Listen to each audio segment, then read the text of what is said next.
Hey husbands, how much do you truly care about your spouse? It might sound like a tricky question. Couples often interpret care differently, leading to misunderstandings. And that's where the problems pop up. Today we're looking into the shepherd model that God designed for husbands and providing a blessing for wives. This model encourages husbands to lead, care, and develop their wives based on biblical principles. For more on leading in marriage, check the link in the description on how husbands can lead the way to a better marriage. In this video, let's explore how the simple act of care can transform your relationship. Healing old wounds. One key part of the shepherd model is caring for your spouse. There are 4 levels of care, each needing different attention. Many couples treat care the same, missing these levels, which leads to misunderstandings. A wife might feel her husband doesn't care, making her feel unvalued. Meanwhile, the husband wonders what more he can do and if he measures up. Who's right? Can they both be mistaken? The first level of care is meeting your spouse's basic needs. Psychologist Abraham Maslow outlined 5 needs: physiological, security, social, esteem, and self-actualization. Modern life generally meets physiological needs like food, water, and shelter. Security is crucial for many women, while men often focus on providing it. But financial security alone isn't enough. Husbands must also create a structured home environment. Following physiological and security needs are social needs, which include friendships and community. This is where things can go sideways in marriages, as couples may prioritize lower needs and neglect healthy social interactions. When couples avoid social connections, they rely heavily on each other for these needs, which can strain the relationship. Next on Maslow's hierarchy is esteem needs. This is characterized by the desire for self-respect, achievement, and recognition from others. A strong sense of belonging feeds into esteem needs like respect and achievement. Husbands should strive to esteem their wives' self-confidence, resilience, and capability.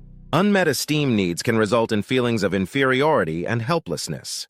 At the pinnacle of Maslow's hierarchy is self-actualization, focusing on creativity and new experiences. If a husband neglects his wife's need for self-actualization, she might seek fulfillment outside the marriage and feel she'd be better off alone. So how can husbands meet their wife's needs effectively? First, don't go it alone. Seek social connections through church, community events, or supportive family. These can help satisfy higher-order social and esteem needs. Regarding security, avoid overworking and neglecting the vital structure that your presence brings to the home. If a need isn't met, it escalates into concern, the second level of care. When a wife voices her concerns, she's typically looking for action. Husbands might not prioritize these concerns because of other responsibilities, like paying bills or fixing things.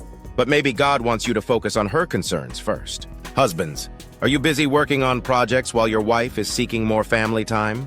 Are you focused on financial goals when she feels a lack of intimacy? It's common for husbands to brush aside these concerns, thinking they're addressing other needs. This often leads couples to counseling, feeling that their efforts aren't enough. It's not about doing everything, but focusing on the right things that truly matter. Next, we have the third level of care, burden sharing. While no one wants to be a burden, a healthy marriage means supporting each other. There will be times when life feels too heavy to carry alone. Husbands, you are physically strong, but it's also your job to share your wife's emotional burdens. Of course, relying too much on a partner can create unhealthy dependence. Yet sharing burdens during tough times fosters deeper connections. Wives want to know they can rely on their husbands during sickness, pregnancy, or stressful days. The fourth and final level of care is passion. When you care about something deeply, it becomes a priority. Instead of stifling each other's passions, incorporate them into your shared vision as long as they align with God's values. But be cautious. Pursuing different passions can create emotional distance. When couples share common interests, it strengthens intimacy. Younger people may act impulsively with passion out of immaturity, while older couples often drift into indifference as their passions fade. When concern transforms into passion combined with responsibility for your spouse's emotional and spiritual well-being, that's when love truly blossoms. If this message strikes a chord, consider subscribing and hitting the bell for weekly tips to enhance your marriage. Consider donating at davyanddarry.com so we can continue creating more marriage content like this. What needs are you actively meeting in your marriage? Which ones are causing concern? Husbands, how are you esteeming your wife and bearing the burdens in your relationship? Lastly, what passions do you share with your spouse? Are these pursuits your top priority? Remember, love blossoms when passion meets maturity.